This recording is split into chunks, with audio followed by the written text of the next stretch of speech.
and welcome to the Fish Room. I'm Rachel O'Leary and it's time for a Tuesday tip. Now, like every other Tuesday, today is nuts.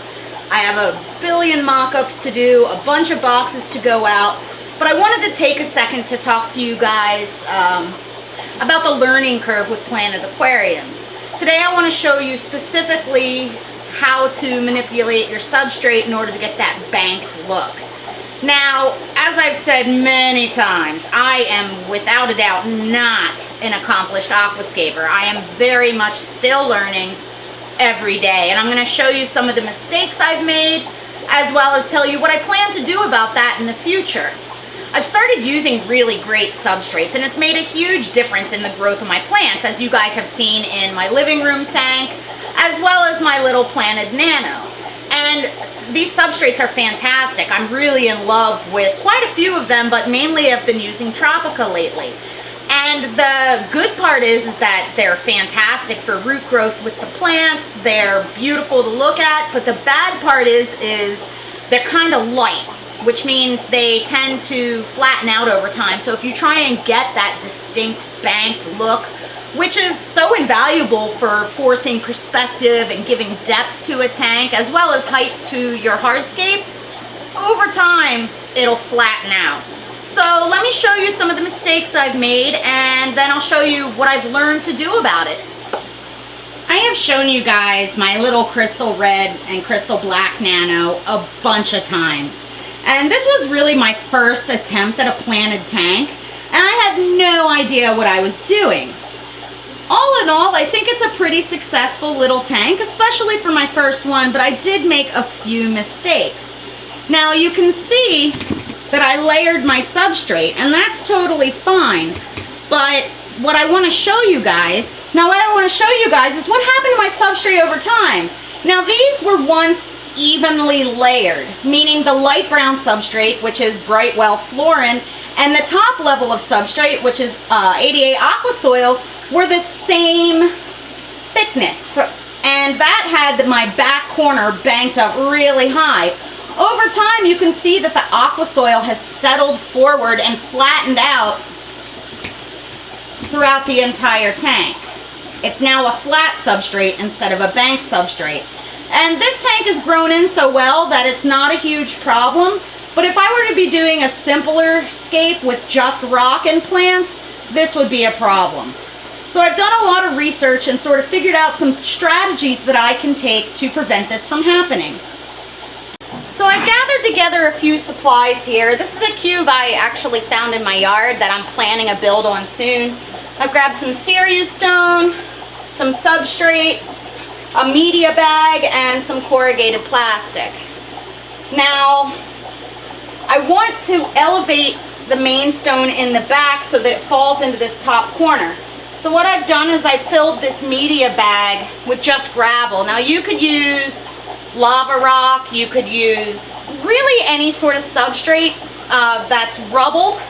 And what this does is this is a lot denser than my end result substrate, which is very light and airy.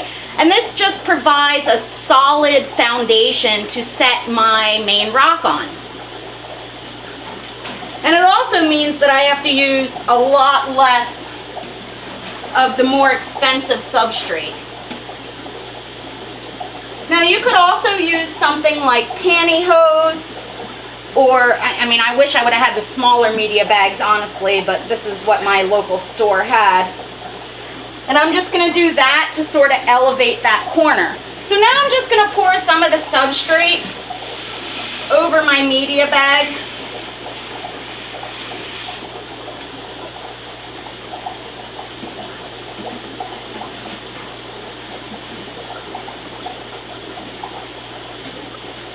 And it doesn't really matter at this point if it shows through a little bit or not, but you can see that immediately gives me a more dramatic banking effect. And it means that when I place this stone, I have something to support it, because you can see this stuff just falls away. And I actually want it even higher than that.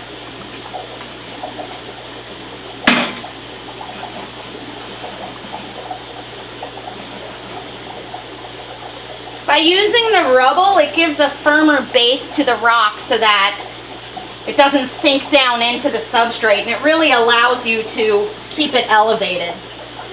Now this is by no means going to be like an aquascape that I'm using, I'm just showing you guys. Cubes in general are pretty tricky to scape because there's not a whole lot of depth to work with.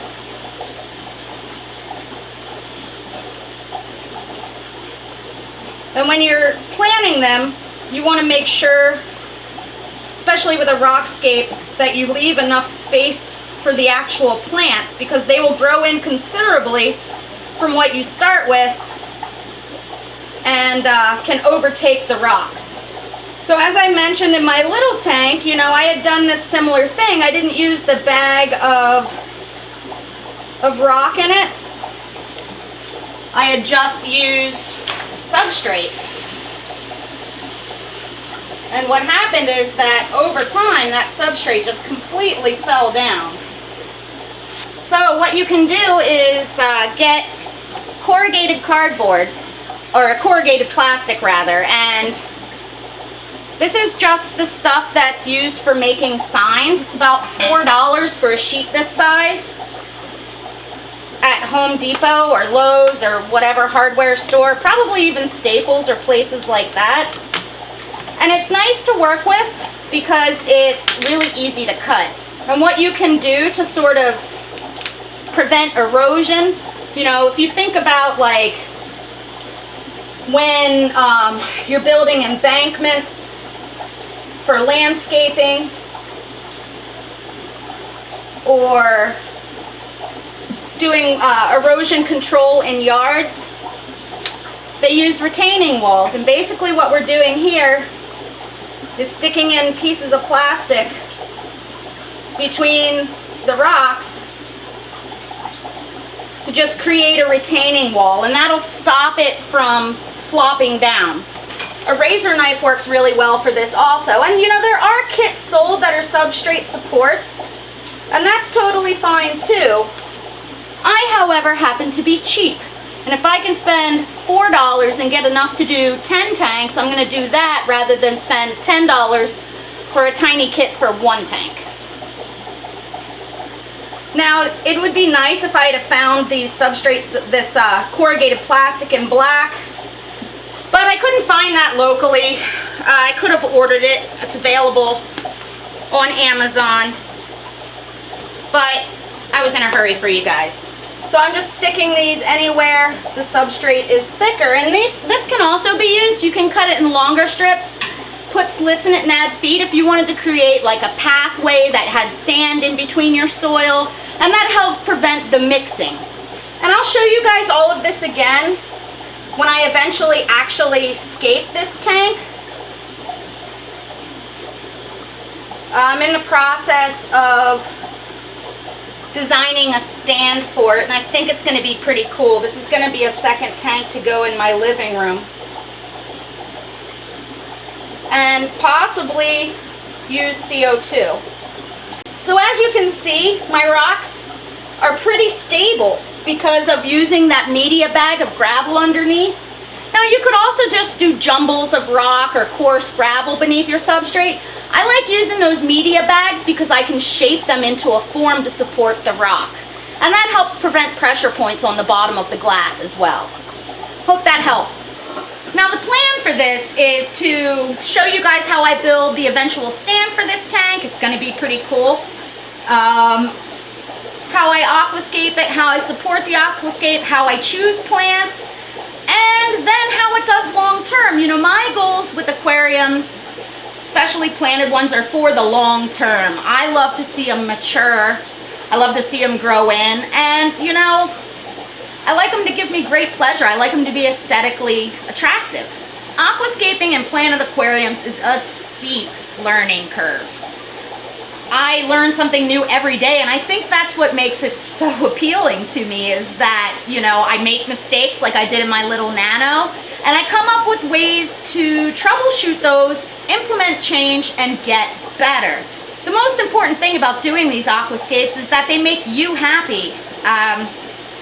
it's an ever-evolving process, and even in the past year, have learned so much about what works and what doesn't. And it's important to remember that the same things that work for one person may not work for another. So don't be afraid to try things. Anyway, let me know in the comments below some of your guys' tips and tricks for maintaining or setting up your planted aquariums.